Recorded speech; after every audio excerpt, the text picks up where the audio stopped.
Welcome back everyone. Our divine gluten-free brioche bread has been proofing for 2 hours, so I'm going to pull it out right now. This is what you want to see. It's doubled in size. I'm going to remove the plastic wrap. We're now going to brush it with what's called an egg wash. An egg wash is a mixture of water and egg.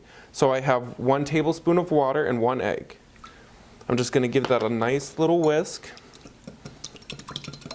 And what an egg wash does, it's going to create a nice golden brown crust on the top of your bread, and it'll help seal in some moisture.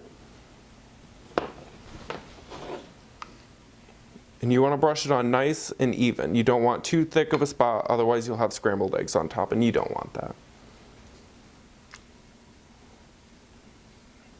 After it's been brushed with the egg wash, we're going to place it in a 350-degree oven for about 40 to 50 minutes.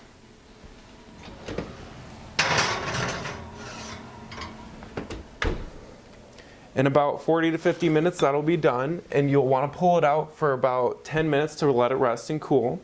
After that's happened, you'll be able to slice it and use it for toast or a sandwich. Enjoy! We've got about 10 to 15 minutes left on our bread. If you're unsure if it's done or not, go ahead and insert a toothpick on the inside, and if it comes out clean, it is done. Welcome back everyone. Our divine gluten-free brioche bread has been baking for 45 minutes. I'm going to go ahead and pull it out of the oven and place onto a cooling rack.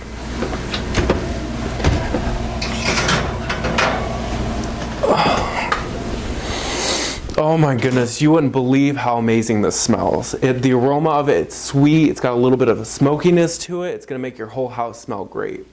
So I'm going to leave this to cool on a cooling rack for about 10 minutes. And you want to leave it inside the pan right away so it'll help it release easier. If you try to pull it out too soon, it'll tear and rip. You just don't want that right now. So go ahead and let that rest for about 10 minutes. And after that, you can remove it from the pan to continue to cool.